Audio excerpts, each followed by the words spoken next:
Assalamualaikum warahmatullahi wabarakatuh. Bismillah, alhamdulillah, la haula wala quwata illa billah. Allahumma shalli wa sallim ala Rasulillah Muhammad ibni Abdillah. Saudara, kita bertemu kembali dengan Jagong Santri, sajian utama Aula Media Televisi dengan topik-topik aktual dalam pembahasan yang rileks tetapi penuh isi. Kali ini kita bersama Dr. Khairul Rosadi. Beliau adalah mantan aktivis pengurus cabang istimewa Nahdlatul Ulama Rusia yang sekarang menjadi dosen di Universitas Trunojoyo, Bangkalan, Madura. Topik pembahasan kita kali ini akan mengangkat persoalan menemukan Tuhan di negeri reruntuhan komunisme. Assalamualaikum Mas Khairul Rosadi. Assalamualaikum Mas Yadi. Iya, ini rasanya di tengah-tengah pandemi ini kita perlu ngobrol-ngobrol yang menyenangkan. Yang menyenangkan lah untuk mengantisipasi imun ya Mas. Ya. Ini sampan punya kebiasaan yang saya kira masih berpuasa ya Mas ya. Insya Allah. Puasa Daud ini. Saya pengen ini, Mas Khairul Rosadi kan pernah aktif di pengurus cabang istimewa NU dan tetapi agak janggal ini menurut saya ironi karena santri kok sekolahnya di Rusia gitu. Nah, bagaimana suasana di sana, keberagamaan di sana, kemudian pengalaman empirik yang saya rasakan dalam konteks spiritualitas memahami agama. Gimana? Ya, terima kasih Mas Yadi. Ini pertanyaan yang membuat harus saya ceritakan kenapa saya mesti harus ke Rusia gitu ya. Jadi saya masih ingat bermimpi itu kata Bung Karno kalau nggak salah ya harus bermimpi meraih matahari gitu ya. Jadi kalau jatuh ya tinggi sekali, kalau jatuh dapatnya dapat bulan atau bintang gitu. Nah, saya pernah bermimpi untuk pergi kuliah ke luar negeri dalam ke Jerman karena itu dipengaruhi bacaan-bacaan saya ketika zaman kuliah. Zaman saya membayangkan dari zaman Frankfurt, Jürgen Habermas, bicara soal masyarakat, membuat saya inspirasi untuk kuliah ke Jerman. Nah, tapi saya sadar itu kan, bahasa Inggris saya kan nggak pinter ya. Gitu, bahasa Inggris saya itu nggak pinter. Apalagi saya dari sekolah di pesantren ya, yang tahulah kita lebih banyak literasi kita waktu itu di pesantren nggak sebagus sekarang ya. Jadi saya sadar betul. Makanya mimpi itulah kemudian saya bangun bicaranya sekolah luar negeri dengan bahasa Inggris pas-pasan gitu. Makanya saya membayangkan Jerman. Saya itu alasan yang menurut saya rasional waktu itu. Nah, dalam perjalanannya saya nggak tahu 2005 itu ada informasi beasiswa ke Rusia. Waktu itu saya belum ambil, tapi sebelumnya saya membaca di harian nasional di Indonesia itu ada peristiwa ada beasiswa ke Rusia. Waktu itu saya belum berani ngambil. Waktu itu saya masih bujang. Patuh pertimbangan karena cerita tentang ketakutan bahwa itu adalah bekas negara komunis. Bahkan ada yang mengatakan sampai sekarang masih ada membayangkan itu masih komunis. Dengan ditambah dengan gerakan-gerakan rasis di Eropa Timur, itu kan ngeri. Dengan saya pergi ke Rusia, saya waktu itu menunda. Kemudian 2006 kemudian ada pengumuman lagi gitu, pengumuman lagi dari kedutaan besar bahwa ada beasiswa ke Rusia. Saya jadi bertanya, apakah ini menjadi sebuah takdir saya gitu ya? Masa sudah 2-3 kali ada informasi nggak saya ambil? Berarti kan ini memang sudah pesannya Tuhan bahwa takdir saya memang harus ke Rusia gitu. Saya beranikan itu.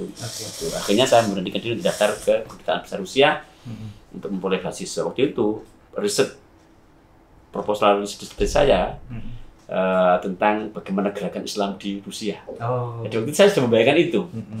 Saya masih ingat. Proposalnya memang proposal di situ.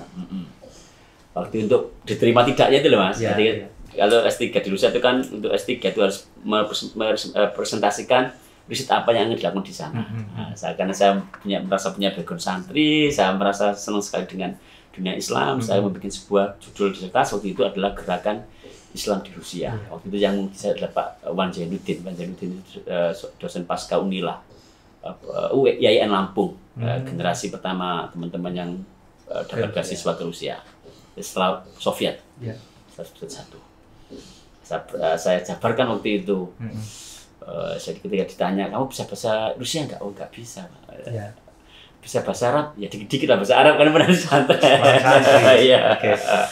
Akhirnya kita presentasi pakai campuran bahasa Arab, ya bahasa Inggris saya. Nah, itu Pak Wajaduddin. 2006 kalau salah begitu. Nah, akhirnya 2007 awal ada pengumuman itu, saya diterima itu. Itu awalnya. Berarti saya berangkat 2007 ya? 2007. Waktu itu saya ngobrol sama keluarga, waktu saya masih kematian baru itu. Jadi saya ngobrol, sudahlah ya keluarga saya mengizinkan. Akhirnya kita pergi, Mas. Nah, kan tadi saya itu kan, dulu kalau kita mau ke sekolah itu dibacakan Yasin, Mas, kita. Jadi waktu sebelum saya mau berangkat kuliah, kampung saya di desa saya, Yasinan dulu, melepas kepergian saya. Kayak orang apa gitu. Ya, Yasinan saya. Yasinan di desa saya, di daerah Kemudi sana. Kemudi itu kecamatan desa, satu desa di Gresik. Kecamatan Duduk itu. Kemudi ya? Duduk ya, ya? Ya. Oh, ya. Tahu ya? Itu saya di sana. Saya kecil besar sampai umur 10 tahun di sana. Saya Yasinan di sana. Lepas satu kampung melepas saya Yasinan, untuk pergi ke Rusia untuk sebuah proyek ilmu pengetahuan gitu Yasinan. Kayak orang mau kemana gitu. Jadi itu yang bukan, ada salah satu kiai saya memesan, pokoknya kalau di Rusia jangan ikut politik. Nah, itu nggak boleh. Jadi kaidah kita nggak boleh di negara asing, di negara kita ikut berpolitik. Itu saya kira itu disalahkan, bukan tradisi kita. Itu kasus kejadian di Turki musim-musim ini yang ditangkapin oleh karena mereka sedang berpolitik. Ya itu kan itu. Sebenarnya kita bukan siapa-siapa di sana gitu kan. Nah, akhirnya ini berbeda dengan kesadaran nasionalisme kita ya. Beda, ini lain. Kalau di zaman Belanda justru karena dia berdiplomasi untuk kepentingan itu. Iya. Sekolah itu di Belanda diplomasi, tapi kan itu kasusnya berbeda gitu. Ya paling ya niatkannya untuk berjuang Islam tadi itu kemudian. Jadi akhir kata proposal diterima dan dapat beasiswa ke Rusia itu. Itu dengan proyek gerakan Islam di Rusia. Waktu itu seperti itu. Kemudian 2007 pas musim dingin, saya berangkat ke sana. Waktu itu saya ada teman dari Cirebon, dari Jakarta, anak-anak UIN. Nah, saya waktu itu, Mas, lihat di beasiswa Rusia ini kan apa namanya? Beasiswanya kecil. Jadi kita hanya dikasih di sekolah, tapi biaya hidup ya macam-macam kita. Living cost-nya sendiri gitu. Jadi ini akhirnya situ. Kemudian saya semangatnya. Ini apa kiat bertahan saya cerita. Waktu itu saya pinjam hutang ini, Mas. Hutang ke ada beberapa teman saya hutang. Saya hutang betul itu 10 juta untuk pergi ke wisata rupiah. Bayangkan rupiah. Jadi karena saya untuk beli tiket, untuk bertahan hidup di sana setahun, saya akhirnya pinjam utang 10 juta waktu itu ke institusi saya. Saya waktu itu ya pokoknya golek ilmu lah, jihad golek ilmu, Mas. Nah, perjalanan saya itu kan pertama kali ke luar negeri kan baru itu, Mas. Belum nggak pernah. Namanya kita ini kan anak desa, anak petani, itu mana benar bayangkan sekolah apa pergi luar negeri, apalagi untuk kuliah, nggak pernah terbayang kita. Saya bermimpi tapi bayangkan. Itu jadi kita dengan ongkos 10 juta itu, saya masih ingat betul kita pergi dini hari dengan naik Qatar Airways. Waktu itu masih sekitar 6 juta 7 juta lah, tahun berapa ya, 2007 itu. Saya berteman, waktu itu kan kita nggak tahu kalau pergi keluar itu harus prepare-nya panjang, Mas. 1 jam 2 jam harus masuk semua kan sudah di ruang tunggu, tinggal masuk pesawat aja. Waktu itu saya menunggu teman saya yang masih ngelepas kangen sama keluarga, sama orang-orang yang dicintainya. Sebelum berangkat itu di Jakarta nih, di Cikarang nih, Singkareng. Sementara jam sudah bergerak itu, jam 1 waktu itu. Ternyata jam 1 itu semua semua penumpang itu sudah masuk ke pesawat semua, tinggal saya sama teman saya gitu. Saya lari itu sama teman saya. Saya bawa koper besar, kemudian bawa bag besar itu. Yang isinya apa di sana, Mas? Isinya ada apa? Ada rice cooker, ada garam, ada pecel, macam-macam di situ lah. Karena waktu itu sama kedutaan besar ada teman Pak Mak Rozi itu di kedutaan besar Rusia itu bilang pokoknya di sana, bayangkan di sana sulit. Wah, saya kan jadi tambah rumit itu. Di sana nggak ada nasi, nggak ada apa. Waduh, ini ciloko ya kan. Saya bawa rice cooker sendiri, bawa payung sendiri. Betul-betul membayangkan Rusia waktu itu ya komunis betul. Karena pengetahuan kita tentang Rusia itu waktu itu nggak terbatas betul. Waktu itu kan sekarang nggak semasif sekarang informasi-informasi itu tahun 2007 itu masih nggak semasif sekarang. ketakutan yang Rusia itu komunis betul-betul terjadi. Kemudian nggak ada nasi, nggak ada toko yang halal macam-macam. Ada betul itu di benak saya waktu itu. Akhirnya saya bawa garam, beras, bawa rice cooker, magic jar itu, magic comb gitu. Bawa pecel mas. Bumbu pecel. Itu. Pas perjalanan kita buru-buru dikejar oleh waktu. Karena waktu itu sudah mau di close itu kan. Waktu kita kejar-kejaran akhirnya kemudian sebelum masuk itu kan pesawat itu kan ada detektor lagi tuh, ada petugas yang mendeteksi barangnya apa saja itu.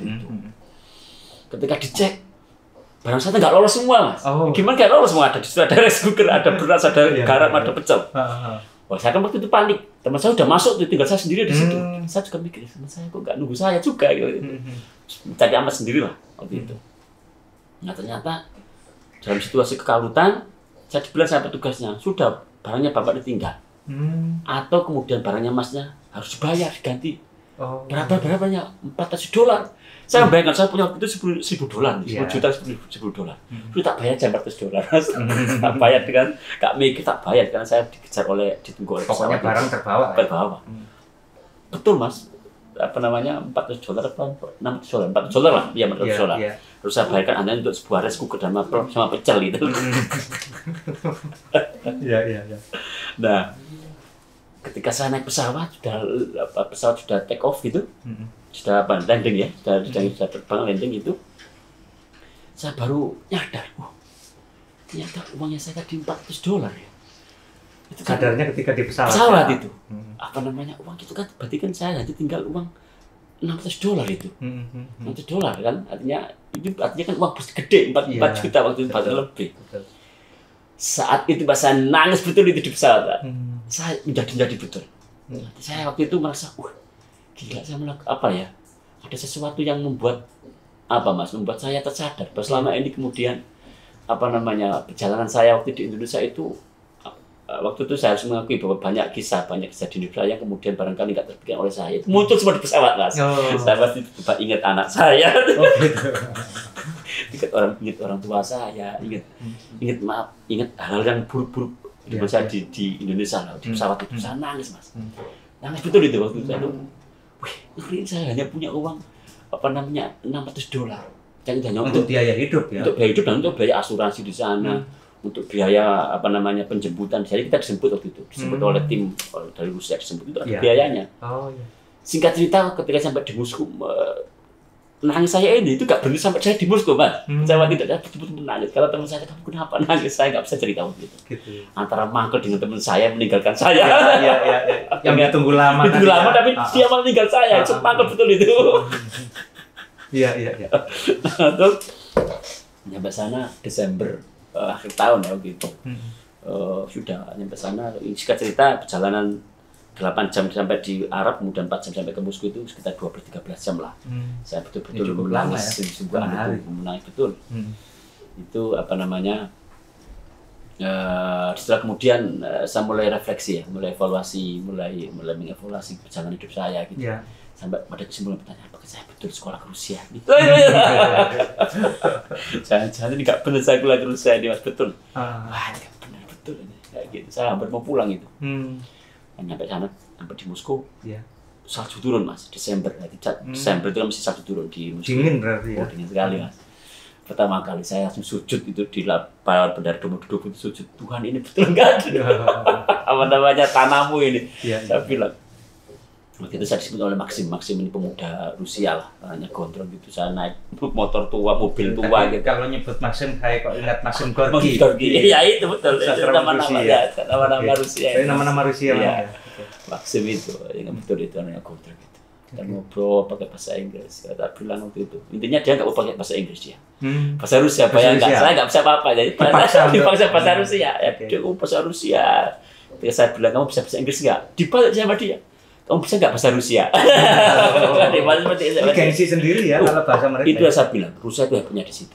Putin sampai sekarang dia nggak mau ngomong bahasa Inggris kalau ngomong ngomong di PBB. Meskipun tamunya siapapun, kalau ke Rusia ya mestinya ngomong bahasa Rusia. Jangan saya ngomong bahasa Inggris gimana? Mestinya kita juga seperti itu. Nggak perlu ngomong bahasa Inggris yang kayak kita nggak punya bahasa ibu aja gitu. Rusia seperti itu, dia nggak mau. Meskipun dia bisa bahasa Rusia, sorry bahasa Inggris, kita dipaksa bahasa Rusia. Nah akhirnya sesampai di sana di Rusia dan bersujud itu apa yang dirasakan? Campur aduk mas. Campur aduk. Ada salju, kemudian bisa menjumpai orang yang nggak bisa bahasa Inggris. Kemudian teman saya dibawa ke KBR-nya dia teman saya kan di Tula itu di kota kabupaten lah, kota apa namanya negara bagian Rusia. Jadi dia dibawa ke KBRI, saya enggak. Saya dibawa langsung di asrama di Wadus Lumaba University itu yang sekarang menjadi RUDN itu. Ya. Nah, itu saya dipaksa, saya ditaruh di situ di penampungan di asrama itu sama Maxim itu. Dan saya nggak pernah dikasih kesempatan untuk ketemu orang Indonesia lagi. Oh. Bayangkan. Terisolir berarti ya. Betul-betul terisolasi saya mas. Jadi ketika datang malam itu jam 7 jam 8 malam, saya langsung dibawa ke asrama kampus. Teman yang berangkat bareng tadi dibawa ke KBRI. Oh, bisa sudah. Ya? Dia dijemput oleh Pak Rajudin. Pak Rajudin ini orang lokal KBRI. Saya dijemput oleh Maxim. Maxim ini orang asli Moskow, orang Rusia asli. Ya, itu yang saya bilang saya nggak bisa bahasa Rusia. Ketika itu saya dibalik, kamu nggak bisa bahasa Inggris kan? Bahasa Rusia kan? Sama saja kita. Waduh, dipaksa kita. Nah, nyampe di asrama, saya kemudian waktu itu ditaruh di asrama dengan teman Tajikistan. Bukan Tajikistan. Afrika mas, Afrika yang Perancis itu bahasa Perancis apa mas? Lupa saya. Jadi ada kita ditaruh di asrama, saya satu kamar dengan teman Afrika. Bukan Libya? Bukan, dia Muslim juga, mayoritas Muslim, tapi berkesajian Perancis. Tanzania, Tanzania. Saya juga baru tahu. Jadi saya banyak belajar dengan mereka mas. Banyak negara-negara yang dulu kita nggak pernah tahu. Ternyata itu negara-negara Afrika, Tanzania. Dan itu Muslim juga mereka. Alhamdulillah itu ternyata Muslimnya juga Muslim yang KTP juga di sana. Bisa di sana nyampe sana udah tidur mas. Saya nangis betul sampai nggak bisa bertahan. Akhirnya setelah saya buat paginya saya harus ke poliklinik sendiri. Waktu itu ada teman Indonesia yang menemani satu, pada akhirnya saya disebut teman Indonesia. Nah, tapi maksudnya sehari ditemani, sehari saya dilepas sendiri. Jadi pakai bahasa isyarat mas, bahasa tubuh. Bahasa isyarat. Nah, itu kita ke poliklinik itu ya pakai bahasa tubuh, bahasanya bahasa Rusia, ngomong bahasa bayangin kayak apa coba. Wes, pokoknya saya ampun dipaksa betul untuk belajar dan mau nggak mau harus mengikuti sembarangan mereka. Saya nggak betul-betul nggak bisa memaksa diri saya untuk mengikuti cara saya sendiri ini tidak. Nah, akhirnya apa namanya di tengah situasi seperti itu, pada akhirnya setelah buat bayar asuransi, buat bayar asrama, buat bayar ini itu, uang saya habis mas, tinggal $100. Saya mau pulang betul itu. Waduh, tapi celakanya kalau mau pulang saya nggak punya uang biaya untuk bayar beli tiket. Seandainya waktu itu saya punya uang untuk beli tiket, saya pulang gitu mas. Tiket waktu itu dari Moskow ke Indonesia ke Jakarta waktu itu mahal 10 sampai 15 juta. Kalau sekali pergi kan, kalau kita sekali pergi itu lebih mahal dibanding kalau kita PP, kita return bola pergi itu lebih murah. Waktu itu 8 jutaan. Saya nggak punya uang 8 juta. Dari mana uang 8 juta untuk beli tiket itu? Aduh gimana gitu. Akhirnya satu Jumatan gitu saya pergi ke kedutaan, laporan kan kalau kita tidak datang itu juga lapor ke kedutaan, ke bagian migrasi kedutaan besar Indonesia di Moskow. Ya biar nggak terkesan ilegal ya. Ilegal, ini didata kita mas. Nah, waktu itu saya ketemu dengan Pak Dewanto, sekarang sudah meninggal Pak Dewanto, Dewanto almarhum. Waktu itu sebagai wakil duta besar kalau nggak salah, orang Jakarta, aslinya orang Palembang, tapi dia juga dari UGM kalau nggak salah, jadi ada ikatan sama emosional ya, sama alumni ya. Cerita itu, saya cerita perjalanan macam-macam. Saya dikasih uang sama Pak Dewanto. 1.000 rubel. 1.000 rubel itu kan di Indonesia 300.000 lumayan. Ya. Untuk sarapan lebih ya. Nah waktu itu kemudian saya cerita pengen pulang, tapi kemudian saya nggak punya uang. Saya kemudian cerita ke Pak Dewanto, sudahlah lanjut aja, nggak apa-apa gitu. Kita kasih uang, 1.000 belum dikasih. Kemudian waktu itu saya akhirnya diberi panggung sama teman-teman kedutaan. Saya jadi khotib, jadi khotib Jumat, itu dikasih uang saya. Bisa lumayan 3.000 rubel ya. Oh iya. Lumayan, 3.000 rubel itu $100 berarti mas. $100 lumayan. Bisa bertahan 1 bulan lah itu. Nah itu. Tapi kalau jadwal rutin kan bisa. Ya nggak rutin, gantian sama yang lain, rutin. Jadi itu ya saya ngisi pengajian, juga diminta ngajarin ngaji anaknya Mbak Lulu. Anaknya Mbak Lulu itu ada orang Indonesia yang di sana, suruh ngajarin ngaji, apa dikasih makan, dikasih alhamdulillah. Dikasih bisa bertahan. Okay. Tapi tetap itu nggak membuat saya untuk pengen kembali ke Indonesia waktu itu. Saya merasa itu nggak benar jago di Rusia. Akhirnya ada teman dari Sans Petersburg, namanya Fadra dari teman satu angkatan ya di Jakarta waktu itu. Telepon-teleponan kita, udah jangan pulang. Kita berjihad ini. Wah, jadi saya muncul lagi, kita berjihad ini mencari ilmu. Wah, benar juga ya. Dia masih adik kelas kita lah. Saya malu juga sama dia gitu. Jadi ketika dia memberi semangat, udahlah mas kita nggak usah pulang. Kita berjihad mencari ilmu ini sampai betul-betul tuntas ini mas. Itu akhirnya lambat tahun saat bersamaan kemudian saya mulai ngurusi kuliah saya kita nggak langsung kuliah mas begitu mas, tapi kuliah persiapan bahasa. Oh, berarti bahasa Rusia dulu. Ada namanya PATFAK itu Подготовительном факультете, itu fakultas persiapan namanya. Kita diajari betul bahasa Rusia. Jadi pengajarnya dari KBRI atau bukan ya orang Rusia. Itu sudah program kampus sudah, bukan KBRI sudah angkat. Berarti semacam persiapan gitu ya? Persiapan. Namanya fakultas persiapan namanya. Jadi selama saya dapat 1,5 tahun itu, dapat persiapan. Jadi selama 1,5 tahun ini ya nggak pernah kuliah, kita hanya kuliah bahasa aja, persiapan. Nah, istilah mulai huruf-hurufnya juga ya? Semuanya mas. Semuanya. Jadi kita hanya diajari ini kayak belajar bahasa Arab gitu lah. Jadi dari nol. Di waktu itu masih ingat ada gurunya Bu Mila. Itu mungkin sekarang ya kita ketemu Bu Mila gitu, ketika dia nanya saya dari Indonesia, dia langsung seneng. Kenapa? Dia ingat Bung Karno. Jadi waktu itu orang Rusia itu zaman Soviet itu tahun 55, Bung Karno itulah kemudian yang datang dan diuluk-ulukan menjadi tokoh luar biasa di Uni Soviet. Sampai kemudian Bung Karno minta masjid di Sankt Petersburg itu dibuka kembali, kemudian makam Bukhari di Uzbek itu dibuka kembali gara-gara Imam Bukhari itu gara-gara Bung Karno. Jadi waktu Bung Karno pidato di lapangan merah di Kremlin, Ulitsa, jadi lapangan merah itu waktu itu Bung Karno betul diuluk-ulukan, termasuk oleh Bu Mila ini, guru bahasa saya ini. Jadi dia sangat senang dengan saya. Wah, akhirnya ketemu lah. Situ jadi kita mulai bisa beradaptasi, mulai sedikit ada teman Rusia, ada teman lokal Indonesia, mulai ada teman mainan lah. Tapi tetap itu nggak bisa membuat saya sedih, mas. Tetap perasaan campur aduk, bener kan? Nah, disitulah kemudian saya mulai ketika santai dibaca Quran, terjemahannya itu muncul mas. Ritual-ritual di waktu di pesantren itu muncul lagi. Saya ini kan mengalami sebuah masa di mana saya nggak pernah sholat, juga pernah mas. Waktu di filsafat itu kan saya jarang sholat. Sampai di Rusia saya dipaksa untuk sholat kembali gitu. Jadi dampaknya belajar filsafat itu ada ya? Ya ada juga gitu. Nggak tahu itu dampaknya filsafat atau karena saya yang kurang ajar ya. Tapi saya berkeyakinan begini mas tadi ya. Ini seperti bangau, terbang setinggi langit pun akan balik ke itu. Nah sebenarnya ada fase-fase itulah yang kita alami bersama. Mas Khairul Rasyadi, nanti kita lanjutkan, kita jeda sebentar.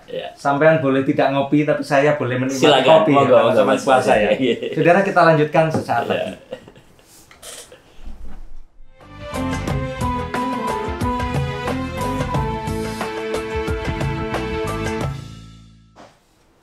Saudara, kita masih bersama Jagong Santri, sajian utama Aula Media Televisi, dan pokok bahasan kita kali ini tentang menemukan Tuhan di bekas reruntuhan komunisme di Rusia. Bersama kita Dr. Khairul Rasyadi, beliau adalah dosen Universitas Trunojoyo Bangkalan, Madura. Mas Khairul Rasyadi tadi sudah beradaptasi ya ceritanya sesampai di Moskow. Nah, mengingat kembali aktivitas keberagamaan di Indonesia atau waktu menjadi santri di desa, yang dipraktekkan di sana gimana? Ya, jadi dengan pengalaman yang luar biasa itu kan apa? Ada pengalaman-pengalaman yang di luar pikiran kita. Kehidupan yang begitu liberal. Di sana itu hubungan laki perempuan ya, tanpa bebas ya, bebas sekali. Ya, sekarang Rusia itu kan sebenarnya kan negara liberal, lagi komunis sebenarnya liberal. Saya bersamaan, kemudian kesulitan yang kita alami, kuliah nggak ngerti bahasanya, hidup dengan situasi dengan bukan orang yang semuanya Muslim, kita hidup dengan orang-orang Nigeria, orang Afrika, orang-orang ada yang Muslim, memang ada yang Timur Tengah, ada orang-orang yang ahli Rusia dia. Ada orang Cina, jadi ya nggak semuanya kayak orang Indonesia. Makanya saya bilang orang Indonesia itu paling luar biasa, paling baik. Sebab jangan kalau pergi ke hidup tinggal di Eropa atau dimanapun, saya baru menyadari bahwa Indonesia itu negara luar biasa. Indonesia, negara yang paling sopan, negara paling santun, negara paling, saya percaya dengan apa yang kita katakan Indonesia itu apa? Cipratan surga gitu kan, yang diciptakan Tuhan ke dunia. Kalau Mahmud Saltur dari Al Azhar pernah membayangkan begini, serpihan mutiara dari Firdaus. Betul itu.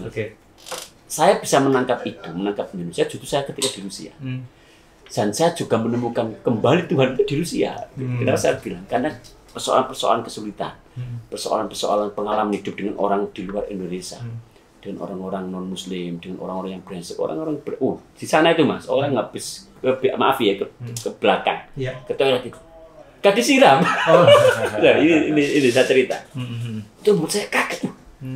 Gimana gitu? Langsung ditinggal. Ya. Padahal kita kan, ini kan kampus saya itu kan memang kampus apa Mas? Kampus dulu bekas kampus kadernya komunis. Jadi kan dengan tahun Patrice Lumumba itu kan tokoh gerakan kiri. Patrice Lumumba itu tokoh gerakan kiri diabadikan menjadi universitas di Moskow itu. Sebelum menjadi RUDN. Jadi kita betul-betul dididik secara saya masih menikmati bekas-bekas Soviet di situ. Termasuk tempat tinggal saya itu kan kayak barak gitu. Mandi bersama, BAB bersama gitu. Itu makanya sama rasa sama rata. Iya, sama rata itu ya. Aduh, mandi sama-sama gitu. Maaf ya, telanjang sama-sama. Betul itu. Jadi itu yang membuat saya apa ya, kaget ya, kemudian membuat saya evaluasi gitu, selama ini saya betul-betul di Indonesia memberikan apa? Shock ya, mengalami shock ya. Kita selama ini kan nggak pernah bersyukur atas kenikmatan Tuhan di Indonesia. Kita anggap biasa-biasa aja, orang senyum kita nggak biasa, kebaikan keluarga kita nggak biasa, kebaikan orang lain kita nggak biasa. Selama ini kita baik, itu kita nggak kita jumpai di Rusia seperti ini, kita hidup seperti ini. Semuanya betul-betul apa namanya, membuat saya shock betul, dan membuat saya seolah-olah saya dikejutkan oleh terapi oleh Tuhan bahwa ini loh hidupmu sekarang. Jadi membuat saya akhirnya kembali ingat-ingat ritual-ritual di pesantren. Saya mulai ya sembahyang, akhirnya saya masih ingat pesan Bapak itu kan, dimanapun kamu tinggal kamu harus sembahyang. Cuman juga ya, pokoknya kamu tinggal yang di siji, ojo lali sembahyang. Itu aja kuncinya. Akhirnya saya sembahyang. Jadi waktu kita kuliah di kelas seperti ini, waktu istirahat saya izin ke guru saya, dosen saya sholat. Sholatnya bukan di masjid ya, kita gelar apa? Bukan tikar Mas, apa koran. Kita punya koran di Rusia, kita gelar tikar sholat. Orang yang aneh aja lihat saya itu. Saya nggak peduli, saya teman-teman saya dari Ekuador, dari Venezuela, dari Afrika, lihat saya. Jadi saya sholat di hadapan mereka. Makanya saya kenal dengan mereka tuh anak baik. Kita sering malitza itu sembahyang. Jadi saya nggak peduli. Jadi itu saya ingin menumbuhkan supaya saya diberikan kekuatan sama Tuhan dimanapun ya saya sholat. Tapi nggak diejek ya? Enggak, ya cuman apa dianggap sebagai anak baik. Kita anak baik karena sering rajin beribadah. Nggak diejek. Yang Kristen? Enggak. Sebiasa itu. Jadi di sana itu nggak ada fasilitas musola, nggak ada. Nggak ada fasilitas gereja juga nggak ada. Maka kita kata Gus Bah itu kan semua bumi itu punya Gusti Allah. Jadi malah saya bersyukur. Malah bersyukur kata Gus Bah kan gitu. Bersyukurlah kemudian kamu sempat ke Perancis, sampai ke mana ke negara-negara lain yang itu bahkan nggak ada Islam di sana, tapi kan bumi Gusti Allah. Kamu bisa menjadi saksi besok kamu di akhir nanti. Saya akhirnya baru ketemu jawabannya sekarang kita ngajikan dari Gus Bah ini. Oh iya. Maka saya akhirnya bersyukur ketika saya merasakan bisa sujud di tanah Rusia waktu itu, Mas. Ketika sedih gitu saya baca Quran, jadi saya ngaji, deres. Dan kemudian sekalian maknanya gitu, sekalian apa namanya maknanya. Jadi makna itu apa namanya tak baca terjemahnya. Situ kemudian baca surat-surat taubat di situ. Jadi merasa ini Mas, merasa bahwa ada kekuatan kembali. Dari rumah bawa Quran? Bawa Quran. Oh, Jadi saya bawa Quran ini. Okay. apa namanya, kemudian masjid ke Jumat, meskipun jauh saya ke masjid gitu. Itu yang untuk menumbuhkan semangat itu lagi. Sampai kemudian apa namanya, yaitu Tuhan juga mengingatkan saya itu dengan cara-cara yang nggak jamak, Mas. Saya waktu pertama kali di sana itu tinggal dengan teman tadi Tanzania. Saya tinggal dengan teman Ekuador, anak Kristen kalau dia. Itu Mas, kalau tiap malam minggu dia mesti bawa perempuan. Wah, dan dia main, maaf ini ya. Karena bebas ya. Bebas, dia main berhubungan selayaknya suami istri di situ juga. Saat itu ngeluh saya. Tapi justru kemudian saya semakin itu gitu. Itu membuat saya akhirnya semakin apa, Mas? Semakin apa ya, menguatkan diri. Inilah apa namanya, Mas? Apa, godaan langsung godaan ya. Langsung. Jadi kalau kita ngomong soal gak berhubungan apa namanya, itu wajar kalau kita nggak di hadapan di depan, tapi kita di hadapan mata saya langsung. Dan suaranya jelas terdengar. Kita hanya di rumah segini dibagi bertiga sekat-sekat dalam ranting gitu aja. Suaranya dia kedengaran. Aduh, rusak ini. Iya. Nah, itu membuat saya semakin apa namanya, ya harus aku kuatkan. Nah, terus kemudian saya mulai belajar puasa, Mas. Dulu saya waktu masih di pesantren itu puasa Senin Kemis. Iya. Sempat istiqomah, dan ketika kuliah nggak puasa. Cek-cek itu, ya gitu. Ketika ke Rusia, saya akhirnya puasa lagi, puasa sunnah. Akhirnya berasa Daud. Waktu itu ya saya rada nakal, tak pilih puasa pas musim dingin. Kalau musim dingin itu kan agak pendek sekali, jadi cuma 4 jam 5 jam sudah berbuka ya. Dan 9 pagi gitu masih bisa subuh. Jam 3 sudah maghrib, ya kan? Jadi kalau Daud bisa, gitu. Kira-kira kalau Daud bisa. Dan sampai sekarang ya. Kalau bilang itu, jadi yang buat saya, oh ya, berarti Tuhan memberikan jalan itu nggak seperti lazimnya orang mungkin lewat masjid, enggak ternyata. Makanya saya masih ingat Gusmi yang kemudian dia berdakwah ke tempat-tempat yang selama ini dianggap dalam tanda petik merah gitu, dalam tanda petik enggak dunia malam. Biasanya mendengar mereka langsung bermain di depan saya gitu. Kemudian saya menjumpai anak-anak, bahkan anak Muslim juga, anak Timur Tengah itu ya bercinta biasa gitu. Bahkan saya bilang, Islam mungkin opo gitu. Saya kira itu ya, luapan kebebasan di situ dapat ruang ya. Dapat ruang, Mas. Dan itu dilakukan oleh teman-teman yang Muslim dari Timur Tengah juga. Mereka cari teman-teman pacar anak Rusia. Jadi ada adigium kalau dia anak Rusia itu. Kalau kepingin pintar bahasa Rusia, maka kamu harus berani tukar lidah. Ada transfer ilmu langsung ya di situ ya. Kita sepakat sama anak Rusia, Mas. Nah, saya nggak berani gitu. Nah, ada teman-teman Timur Tengah ini berani dia. Teman-teman saya Irak, terus saya punya teman-teman yang Dinar gitu. Anak Irak itu, aduh, tiap hari baca cewek Rusia ke kamarnya ini saya pusing. Ini karena belajar bahasa Rusia itu harus tukar lidah. Harus tukar lidah. Makanya ini apa tantangan, saya nggak berani. Justru itu kemudian saya, ya mungkin dengan itu akhirnya saya mengenal lagi Tuhan. Tapi bahasa Rusia kemudian paham ya? Paham. Sebelum masuk ke kampus ya? Ya artinya bahasa ya dengan praktek langsung, Mas. Meskipun kita nggak bertukar lidah dengan teman-teman Rusia kan, kita bisa ngobrol. Tapi memang nggak seitas mereka. Tapi kan saya percaya bahasa ilmiah itu beda dengan bahasa slang gitu kan. Mungkin mereka lancar dengan dia berpasangan dengan anak Rusia. Bagus ya bahasa. Tapi untuk ilmiah itu berbeda. Ya? Karena bahasa ilmiah Rusia itu berbeda dengan bahasa slangean, bahasa sehari-hari. Berarti waktu nulis disertasi juga bahasa Rusia. Oh, ini. Oke, itu di wilayah lain. Saya pengen mengetahui soal pengalaman spiritual itu. Tadi sepertinya kan aktivitas ibadah itu sangat-sangat pribadi ya, betul. Nah, mulai kapan kemudian mengenal orang-orang sesama Muslim? Nah, awalnya kemudian di tiga di asrama itu kan juga ada anak Tajikistan, ada anak ex Soviet ya, ada anak Tajikistan, Dagestan, ada anak Yaman, jadi saya pernah tinggal sama anak Yaman, kemudian juga anak Afrika dan dari Tanzania, ada anak lupa saya, ada Tanzania juga Maluku juga ternyata. Ceknya ada ya saya cerita yang anak Afrika ini, ada saya punya teman namanya Usman, anak baik sekali anak kedokteran itu, tapi bukan Tanzania. Negaranya kecil, dia Muslim taat. Nah itu kita belajar biasanya dari situlah kemudian kita mulai membentuk komunitas. Jadi kita ke masjid bareng-bareng atau pas nggak kuliah. Sesama Muslim ya. Kita Jumatan, kita bikin kamar, kita kosongkan, membuat masjid di kamar. Gitu. Jumatan sendiri atau? Jumatan waktu itu kita ada kuliah, kita Jumatan sesama teman Muslim ini di asrama. Jadi, ini sudah nggak ngomong fikih lagi ya? Nggak ngomong fikih. Kalau ternyata teman tahu nggak, fikih itu kata Imam Syafi'i kan harus 40 ya. Kata Imam Malik itu 6, 12 sudah cukup. Sudah cukup. Itu. Karena artinya iya, ternyata boleh. Itu cuma seperti itu. Apalagi itu. Kondisinya darurat juga ya di kita itu. Yang sangat minoritas. Ya, kemudian kalau lebaran kurban itu paling seneng kita kan dapat jatah daging sapi dari mereka, seneng. Jadi kita ke masjid bareng-bareng sama teman-teman. Saya memang waktu itu sebelum saya membangun PCN sama teman-teman itu saya lebih banyak komunikasi dengan teman-teman yang di luar Indonesia. Karena saya ingin tahu mereka, saya juga ingin belajar bahasa Rusia langsung biar lebih enak gitu. Sehingga saya sering-sering gabung dengan mereka. Jadi itu yang membuat saya akhirnya mulai merasa adaptasi, mulai nyaman, kemudian mulai kemudian puncaknya ya tadi itu 2010 saya diberikan amanah oleh Kiai Haji Musadi untuk membuat PCN Rusia itu.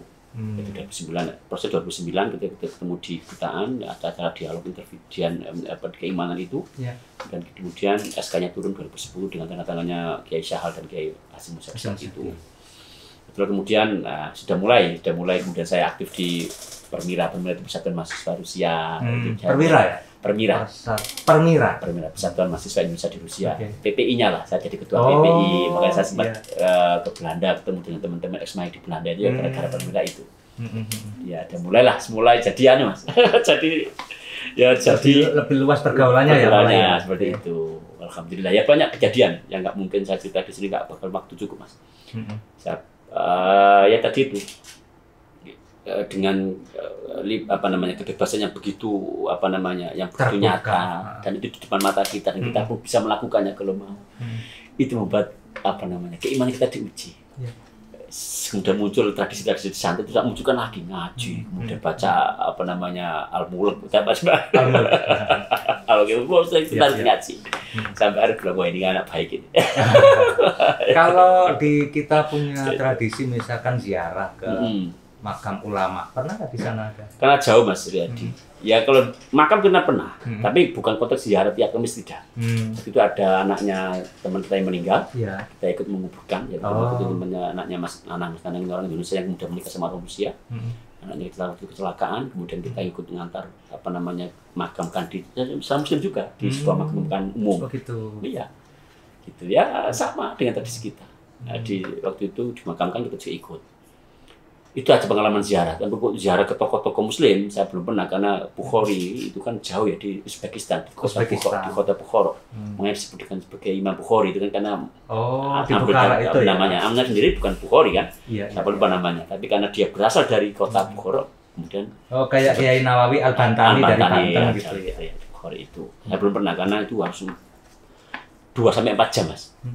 Jalan jauh lah. Saya ini pernah membaca dari Aliza Izetbegovic. Ini saya nggak tahu dari Bosnia ya mungkin ya. Tapi pemikirannya itu sangat moderat. Nah kalau tokoh-tokoh Islam di bekas Rusia atau di Rusia itu sejauh mana yang moderat? Saya kira cara berpikirnya. Mereka moderat, tapi memang sedikit kaku saya bilang ya, nggak semoderat kita sebagai Ahlussunnah wal Jamaah. Tapi saya kira mereka moderat. Jadi semangat mereka untuk berislam itu luar biasa. Jadi ketika kita ketemu sama saudara itu dia beratan saudara. Ikhwan gitu ya. Ikhwan. Jadi beratan. Jadi saya menjenengan gitu ya. Beratan. Bukan kamrat ya. Bukan, kalau kamrat itu lain.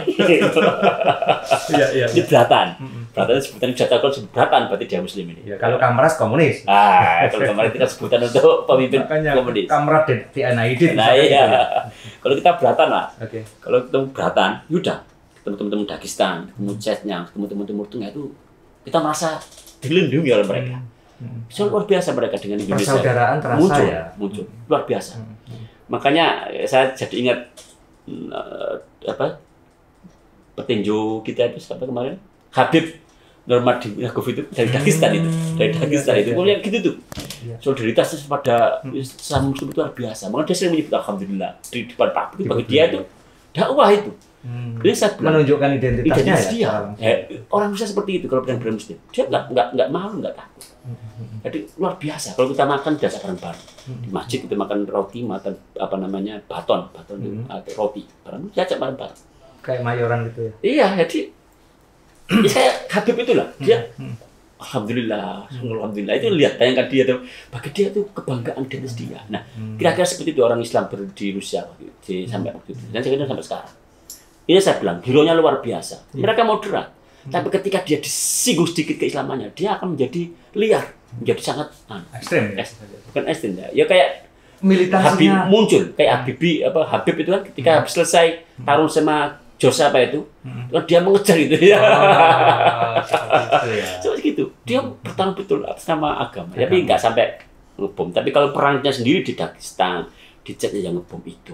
Tapi dia sangat ya mungkin militan. Tapi militannya nggak kayak teman-teman yang di sini tetangga kita itulah. Tapi tetap apa namanya dalam konteks kalau diinjak-injak harga dirinya sebagai Muslim dia memberontak muncul.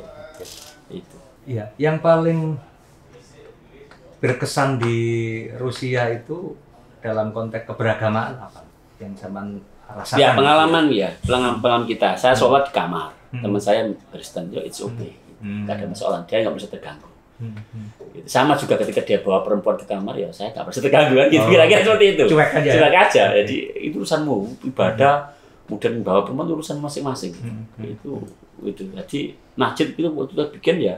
Di kamar kita sholat, kalau masalah sholat fardu biasa, kalau 5 waktu itu kita nggak gimana kalau nggak di kamar. Nah di kamar kita nggak sendiri mas, ada teman-teman yang non muslim, jadi kita biasa aja gitu. Itu ya, tapi kita toleransi. Kemudian apa namanya kita tadi itu ketika lebaran, kurban, apa kita sembahyang ke masjid, nggak ada persoalan apa. Kita dijaga oleh milisia itu polisi. Polisi negara ya. Polisi negara, polisi negara. Ini resmi dijaga kita. Nggak ada persoalan apa-apa.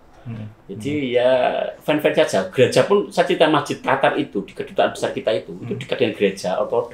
Oh, dekat sekali. Kristen Ortodok. Kristen Ortodok dan dekat kita masjid lewat gereja itu atau sebaliknya lewat masjid itu. Jadi ya gak ada masalah. Itu urusan privat ya mas. Urusan ibadah itu urusan privat. Iya, Mas Khairul Rasyadi ini kan kita teringat ini pesan-pesan dari Sayyidina Ali ya. Pengetahuan atau ilmu itu akan hilang kecuali yang ditulis, dicatat. Nah, kayak Sayyidina Ali kan juga punya catatan-catatan yang penting sebagai representasi dari sahabat yang sangat intelek. Nahjul Balaghah misalnya. Nah, saya ingin tahu pengalaman sama di sana itu kan banyak, ya kan? Yang serpian-serpian tulisan pernah ada.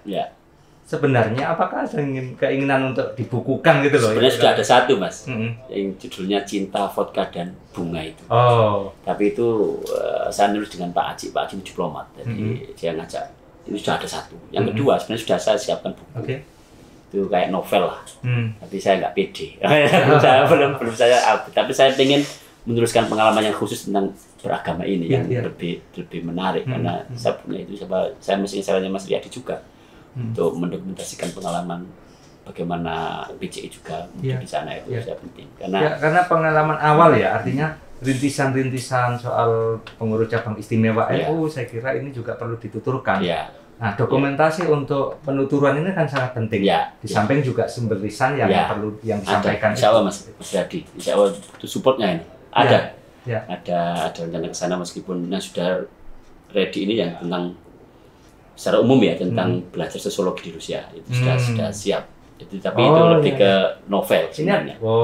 Novel ya. Saya pengen tahu pengaruh dari Jürgen Habermas itu masih ingat nggak di Rusia itu? Wah sudah nggak lagi. Berbeda lagi konsepnya. Jadi kita ya meskipun tokoh-tokoh sosiologinya ya tokoh-tokoh Barat juga sebenarnya. Cuman yang khas dari Rusia sosiologinya adalah di Rusia itu punya sebuah era di mana sosiologi menjadi sebuah ideologi.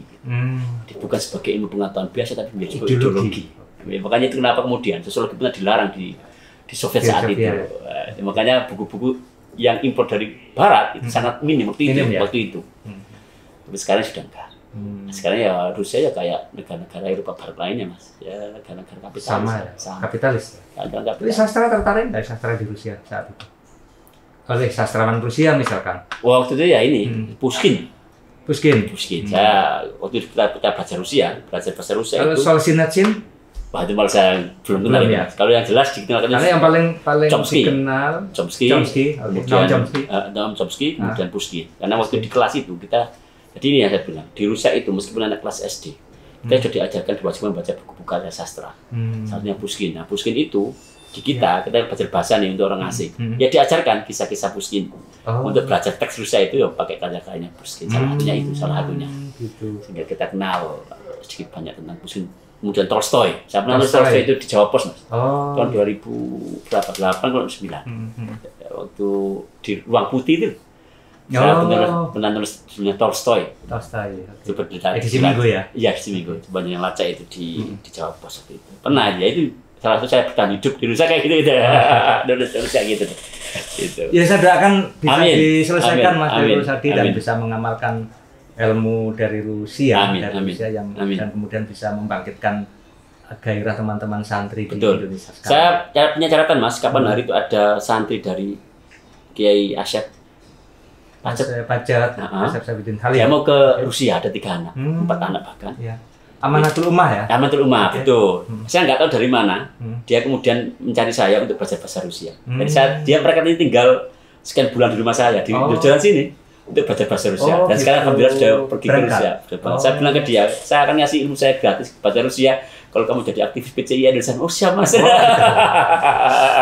syukurlah. Kalau PCI sendiri sekarang masih ada. Sekarang mau dikembangkan sama PBNU itu bukan hanya Rusia sekarang, menjadi Eropa Timur dan Utara. Integrasikan ya, lebih luas. Bukannya Rusia, karena begitu luasnya ex Eropa Timur dan Soviet itu kan. Sekarang menjadi bukan Rusia, Eropa Timur dan Eropa Utara, lebih luas. Gitu. Nah, setelah itu kemarin ada webinar itu kalau nggak salah saya lihat di kegiatannya. Nah, PCI, ex-PCI juga punya komunitas Mas. Kita punya grup WA itu ex-PCI, NU sedunia. Salah satu anggotanya adalah Pak kita, Pak Gub.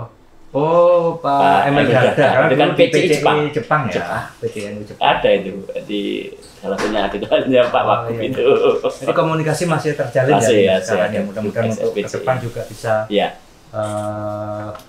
mengembangkan diri, tapi komunikasi kita tuh pengen bikin itu, tapi ini mungkin nanti kita pribadi lah, kita bikin sebuah kegiatan tentang diaspora yang lebih menarik lagi.